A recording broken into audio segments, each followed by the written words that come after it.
उत्तर प्रदेश के एक छोटे से गांव चंदापुर में जन्मा था तपन, एक गरीब किसान का बेटा।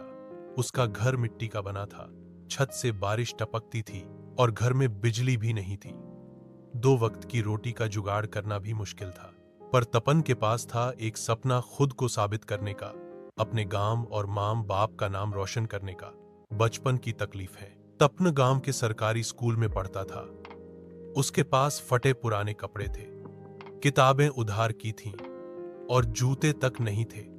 लेकिन वो हर दिन समय पर स्कूल जाता, पढ़ाई में मन लगाता और हर सवाल के पीछे क्यों खोजता।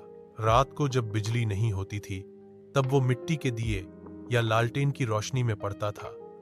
माँ जब कहती, इतनी मेहनत करके क्या मिलेगा, तो तपन मुस्कुराकर कहता, अभी नहीं मिला, लेकिन एक दिन सब मिलेगा माँ, विश्वास बनामता ने। जब तपन अपने दोस्तों से कहता कि वो बड़ा होकर वैज्ञानिक बनेगा, तो गांव वाले हंसते और कहते, गांव के लड़के ऐसे बड़े सपने नहीं देखते, खेत जोतना सीख, यही तेरा भविष्य है। लेकिन तपन हार मानने वालों में से नहीं था। उसने ठान लिया था, अगर सपना देखा है तो पूरा करके दिखाऊंगा। शहर की ओर पहला कदम। 10वीं में अच्छे नंबरों से पास होने के बाद तपन शहर के इंटर कॉलेज में भर्ती हुआ। वहां के छात्र उसकी बोली, पहनावे और साधारण स्वभाव का मजाक उड़ाते थे। शुरू में वो चुप रहा, लेकिन उसने ये ताना अपनी ताकत बना लिया। स्कूल के बाद वह बच्चों को ट्यूशन पढ़ाता, दुकानों में काम करता, बस इसलिए कि वह अपनी पढ़ाई का खर्च उठा सके। पहली बड़ी जीत, 12वीं की परीक्षा में तपन ने जिले में टॉप किया। उसका नाम अखबार में आया। स्कूल ने उसकी फोटो बोर्ड पर लगाई और गांव में पहली बार लोगों को यकीन हुआ कि गरीबी सपनों की दीवार नहीं होती। उसने तब ईट, भारतीय प्रौद्योगिकी संस्थान की प्रवेश परीक्षा की तैयारी शुरू की। गांव में किसी को यह भी नहीं पता था कि ईट क्या होता है। पहला असफल प्रयास।